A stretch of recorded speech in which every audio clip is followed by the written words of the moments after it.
नमस्कार। मैं पुष्पलता राय एक बार आपके पास, आपके समक्ष फिर से हाजिर हूँ।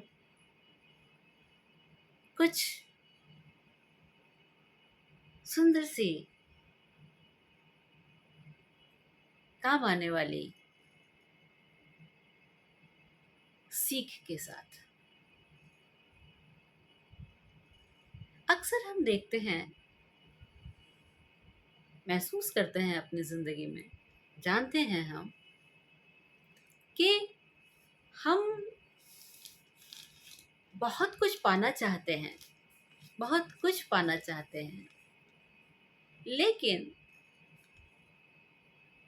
हम उन चीज़ों को प्राप्त नहीं कर पाते हैं या उन लक्ष्यों को, उन संकल्पों को प्राप्त नहीं कर पाते हैं जिसकी हम इच्छा रखते हैं। अक्सर ऐसा होता है, बहुत कम लोग होते हैं जिन्हें अपने मन की मुराद पूरी कर लेने का सौभाग्य प्राप्त होता है। अधिकांशतः ऐसे होते हैं जो बहुत मेहनत, बहुत कोशिशों के बाद भी अपने लक्ष्य को, अपनी मंजिल को प्राप्त नहीं कर पाते हैं। वहाँ पर अक्सर हमें टूटन सी महसूस होती है, निराशा महसूस होती है। लगता है हमारे साथ ऐसा क्यों हो रहा है, यह सब कुछ बुरा हमारे साथ ही क्यों होता है। क्या ऐसे ही जिंदगी चलती रहेगी या कभी हमें भी जिंदगी में कुछ हासिल होगा। क्या हम दुख को पाने के लिए ही इस दुनिया में आए हैं या कभी सुखों को प्राप्त करने का भी सौभाग्य हमें मिलेगा। इतना सब कुछ जो हमारी जिंदगी में व्यतीत होता रहता है, बीतता रहता है,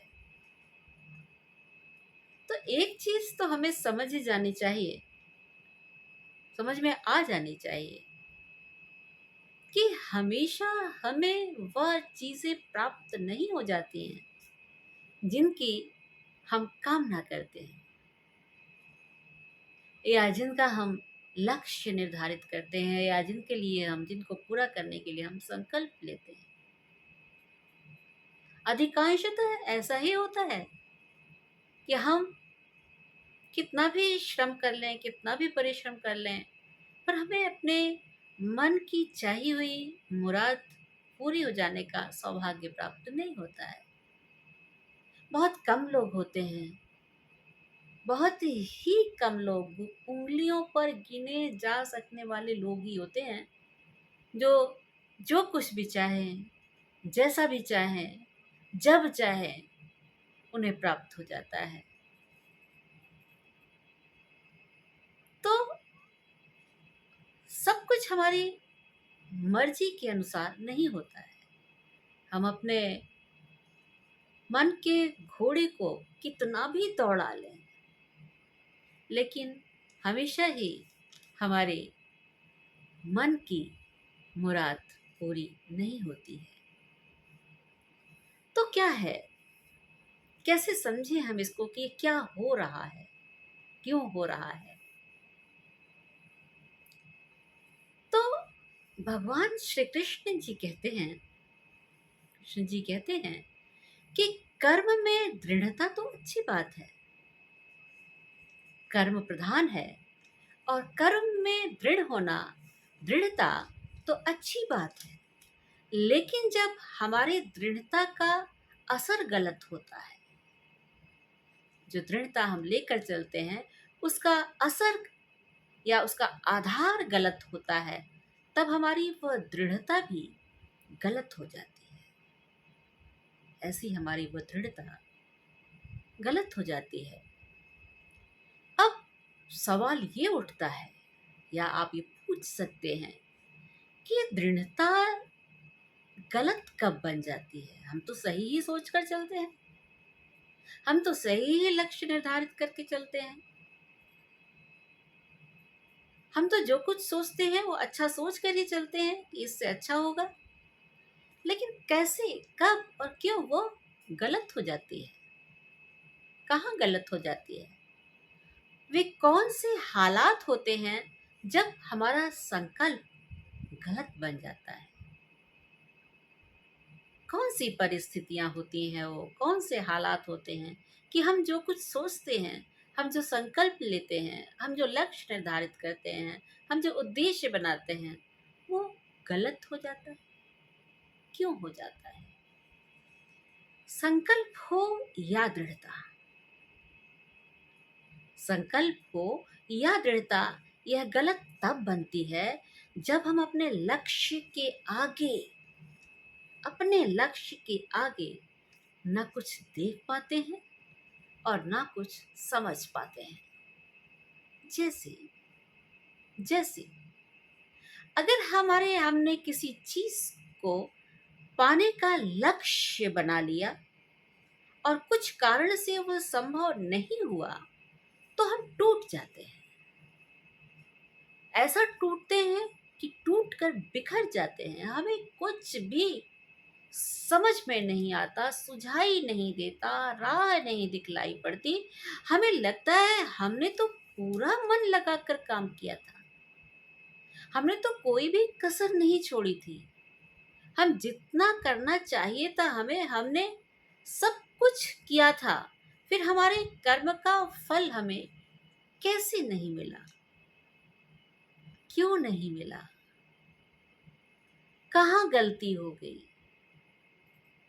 कर्म फल मिलता है तो हमारे करनी के अनुसार हमें फल क्यों नहीं मिला?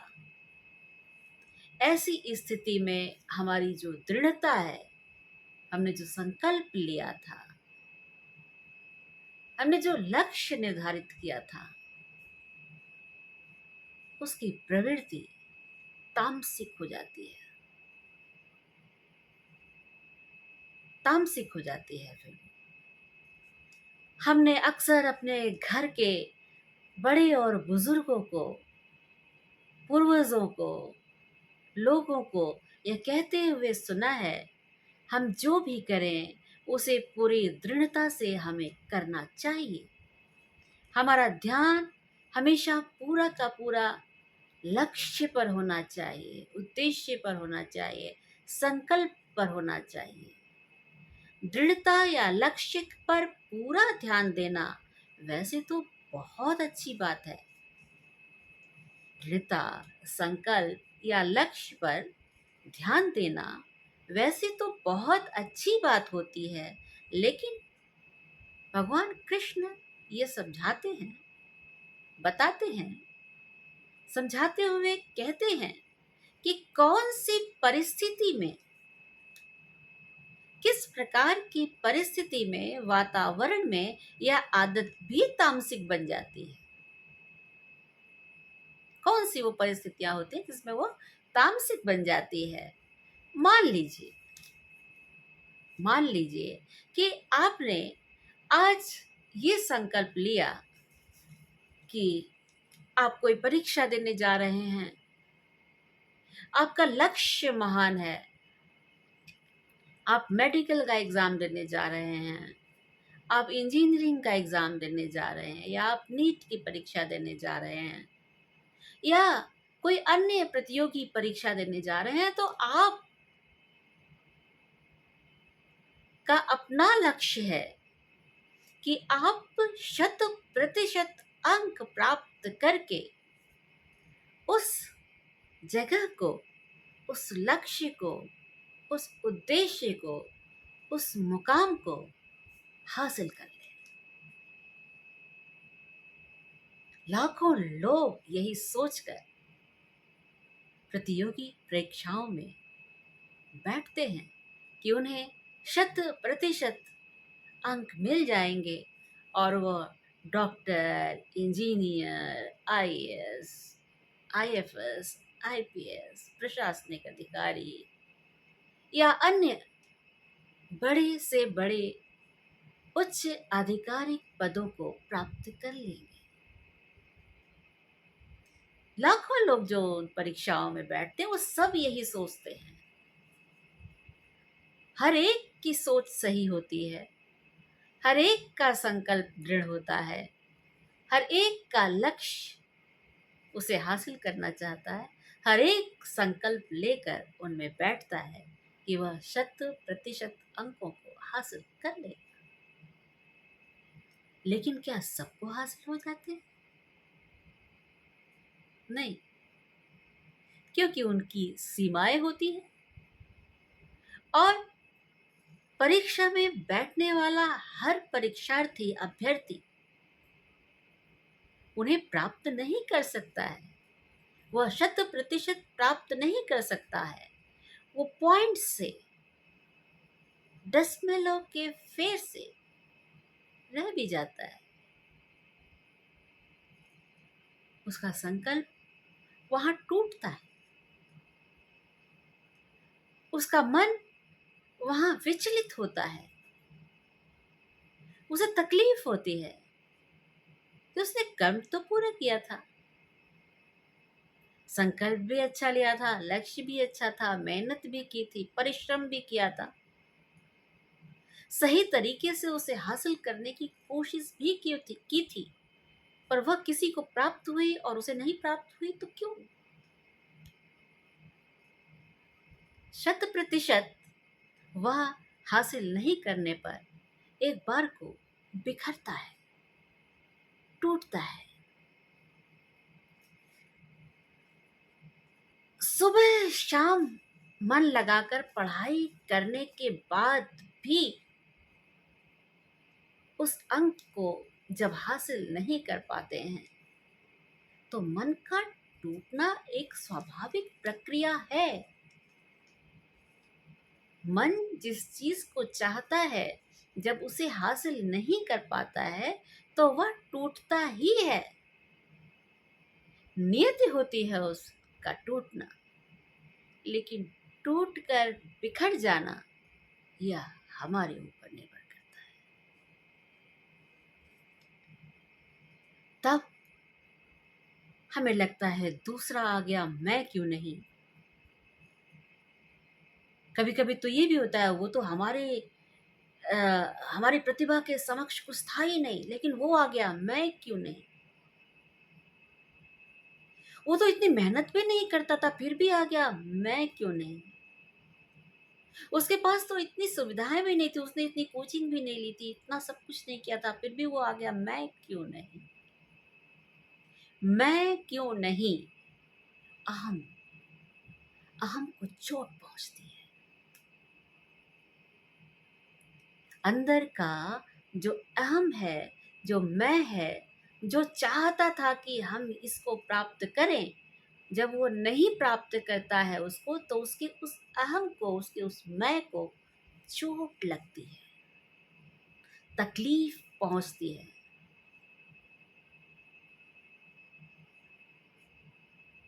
लेकिन क्या कहना है कि ऐसी दृढ़ता, ऐसा ध्यान और ऐसा संकल्प जो बाद में हमारे मैं को, अहम को चोट पहुंचाए और हम बिखरने लगे और फिर हम कुछ भी उल्टा सीधा करने के लिए तैयार हो जाए, तो वह तामसिक है, वह तमस है, वह तामसिक है। ये तामसिक इसलिए है क्योंकि इसकी उत्पत्ति ही हमारे अहम से हो रही है। हमने अपने अंदर जो अहम विकसित किया उसी से उसकी उत्पत्ति हो रही है। इसके पीछे कहीं ना कहीं हमारा ईगो होता है। हमें लगता है जब हमें हमारे कर्म का फल मिलता है तभी उसका मोल होता है। हमें ये लगता है कि जब हमारे कर्म जो हम करते हैं, जब उसका वही फल जो हम चाहते हैं वही हमें प्राप्त हो जाता है, तभी तभी उसका महत्व मिल होता है, तभी उसका मोल होता है। हमारे अहम को इस बात से ठेस लगती है कि हम कैसे असफल हो गए, कैसे पराजित हो गए, कैसे रह गए, कैसे उस लक्ष्य को, उस संकल्प को प्राप्त प्राप्त नहीं कर पाए, ठेस लगती है हमें, हम असफल होने पर उदास हो जाते हैं। यह ठेस या तो गहन उदासी में जाकर हमें डिप्रेस करने लगती है, अवसाद की तरफ ले जाती है, फ्रस्ट्रेशन की तरफ ले जाती है, कुंठा की तरफ ले जाती है, या फिर हमारे अंदर का क्रोध जागृत हो जाता है, गुस्सा बाहर आने लगता है। क्रोध के बाहर आते ही उलट पुलट सा होने लगता है। जैसे ही क्रोध बाहर आता है वैसे ही बहुत कुछ बदलने लगता है। भगवान कृष्ण यहीं पर एक बहुत ही अच्छी बात से हमें समझाते हैं कि दृढ़ता और ध्यान तो अच्छी बात है, दृढ़ता और ध्यान तो अच्छी बात है, उसी से हम कुछ हासिल कर सकते हैं। लेकिन जब वो इतना बढ़ जाए, इतना आगे बढ़ जाए कि हमारे लक्ष्य की असफलता को हम और हमारा मन, हमारा ईगो बर्दाश्त नहीं कर पाए और फिर बहुत कुछ गलत करने के लिए तैयार हो जाए, तब ये सही नहीं होता, तब ये गलत हो जाता है।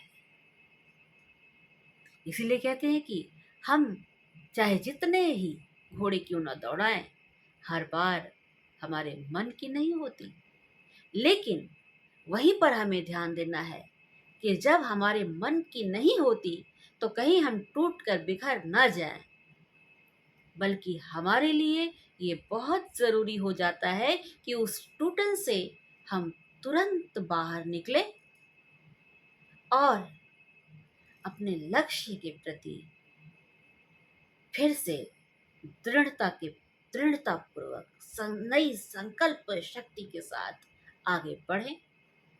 अगर एक चीज़ हासिल नहीं हुई तो वहीं पर दुनिया हमारी समाप्त नहीं हो जाती है, बल्कि बहुत कुछ ऐसा होता है जिसे हमें जिसको हम प्राप्त करके अपने मन की जो दमित इच्छा हो गई थी उसको हम फिर से जागृत करके फिर से उसको किसी नए संकल्प के माध्यम से पूरा कर सकते हैं।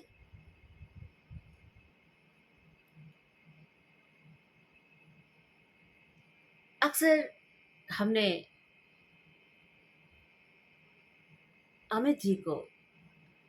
अमिताभ बच्चन जी को कई जगहों पर ये कहते हुए सुना है कि हमारे मन की हो जाए तब तो बहुत अच्छा है, उससे अच्छा तो कुछ है ही नहीं। लेकिन यदि किसी कारणवश हमारे मन की बात पूरी ना हो सके तो हमें ये समझना चाहिए कि ईश्वर की यही मर्जी थी, तब वो हमारी मर्जी नहीं, तब वो ईश्वर की मर्जी बन जाती है। और सबसे बड़ी बात तो ये है कि ईश्वर कभी किसी का बुरा तो नहीं चाहेगा।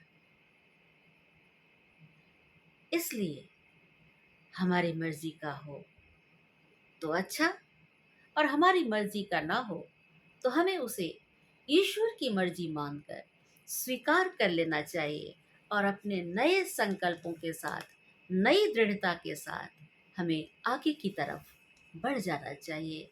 किसी नए संकल्प को, किसी श्रेष्ठ अन्य संकल्प को अपने अंदर लेते हुए फिर से उसे प्राप्त करने के लिए हमें आगे बढ़ जाना चाहिए। टूटना एक स्वाभाविक क्रिया है। जब भी हमारे मन की नहीं होती है तो मन टूटता है, ना टूटे तो फिर तो मनुष्य ही क्या है। मन का टूटना एक स्वाभाविक प्रक्रिया है। लेकिन उससे ज्यादा अहम बात ये है कि क्या हम अपने टूटे हुए मन को संभालने में समर्थ हैं। हमें अपने टूटे हुए मन को संभालना आना चाहिए, क्योंकि ये तो जिंदगी है। इसमें तो न जाने कितनी बार हम टूटते रहें। तो क्या हम हर बार बिखर जाए? नहीं। एक टूटन हुई तो उसका शोक मनाने के लिए हमें नहीं बैठ जाना चाहिए। है अंधेरी रात पर दिया जलाना कब मना है अंधेरी रात में दिया जलाना कब मना है। अगर रात अंधेरी है, रास्ता नहीं सूझ रहा है, तो एक दीपक की लौ जला लो। भरपूर रोशनी चाहे ना मिले, पर रास्ता तो दिखने ही लगता है, और उसी रास्ते पर धीरे धीरे आगे बढ़ो। कहीं ना कहीं मार्ग, मंजिल तो जाकर मिलेगी ही, मिल ही जाएगी। यही जीवन का सत्य है, मिलेगी। लेकिन अक्सर यही होता है कि हमारा लक्ष्य, हमारी मंजिल हमें तोड़ कर मिलती है। तो टूटने से हमें बचना नहीं चाहिए, क्योंकि टूटने से अगर हम बचेंगे तभी हम बिखरेंगे। और यदि हमने अपने उस टूटन को समझ लिया, हम तामसिक प्रवृत्ति की तरफ नहीं आए, तो निश्चित तौर पर हम किसी दूसरे मार्ग से अपनी मंजिल की तरफ बढ़ जाएंगे, और हमें अपनी मंजिल मिल भी जाएगी, हम पहुंच भी जाएंगे वहां पर। भगवान हमारा कभी बुरा नहीं चाहते हैं। याद रखने की बात है कि सुदामा जी अपनी पत्नी के कहने पर, ब्राह्मणी के कहने पर कृष्ण के यहाँ कुछ थोड़ा बहुत प्राप्त करने के लिए गए थे, लेकिन वो कह नहीं सके। कृष्ण ने वहां से तो उन्हें खाली हाथ लौटाया। सुदामा का मन भी रास्ते भर में खूब टूटा, खूब टूटा, और उन्होंने बहुत कुछ भला बुरा भी कृष्ण को कहा, मन ही मन कहा। लेकिन कृष्ण तो अंतर्यामी थे, भगवान थे। वो प्रत्यक्ष सामने से देकर सुदामा को नीचा नहीं दिखाना चाहते थे। मित्र है, मित्र को सामने से क्या दें, वो तो एहसान की तरह हो जाएगा। तो उन्होंने पीछे से ही उन्हें बाद में ही सब कुछ दे दिया, जो उनकी सोच से भी परे था। यही बात हम सबके जीवन पर लागू होती है। हमें हमेशा वो नहीं मिलता है जो हम चाहते हैं। कभी वो रिश्तों में नहीं मिलता है, कभी वो पढ़ाई में नहीं मिलता है, कभी वो किसी के आचार विचार और व्यवहार में नहीं मिलता है। लेकिन ये सब छोटे छोटे हैं, हमें इनसे आगे निकलकर सोचने की जरूरत है। हम निश्चिंतता के साथ आगे बढ़ें, बढ़ते रहें, चलते रहें। चलना हमारा काम है, बढ़ना हमारा काम है, कर्म करना हमारा काम है, फल देना उसका काम है। कर्म करते जाओ, जो जैसा कर्म करेगा वैसा फल देगा भगवान। निश्चित तौर पर देता है। उसके घर देर है पर अंधेर नहीं है। इन्हीं शब्दों के साथ मैं अपनी वाणी को विराम देती हूँ और आपसे अनुरोध करती हूँ एक बार फिर से कि आपने यदि अभी तक हमारे चैनल को, हमारे YouTube चैनल काव्य तरंग पुष्पलता राय को सब्सक्राइब नहीं किया है तो शीघ्र अतिशीघ्र इस कार्य को संपन्न कर लें। हमारी हौसला अफजाई होगी। हम आपको आज की इस भागती दौड़ती जिंदगी के बीच कुछ अपने शब्दों के द्वारा, कुछ अपने कथनों के द्वारा, कुछ महापुरुषों की वाणी का दिया हुआ आपको सौंपते रहेंगे।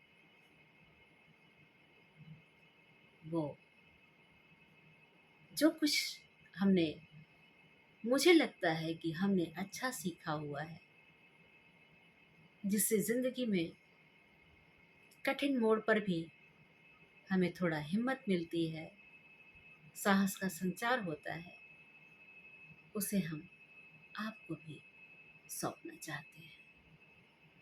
जिंदगी अमूल्य है, एक बार मिलती है, दोबारा की कोई गारंटी नहीं है। सो इस जिंदगी को बेहतर बनाएं, इसे अच्छे कामों में लगाएं। जितना भी इस दुनिया में रहकर आप बेहतर कर सकते हैं, उसे करने से कभी पीछे मत हटिएगा। नमस्कार, फिर मिलेंगे।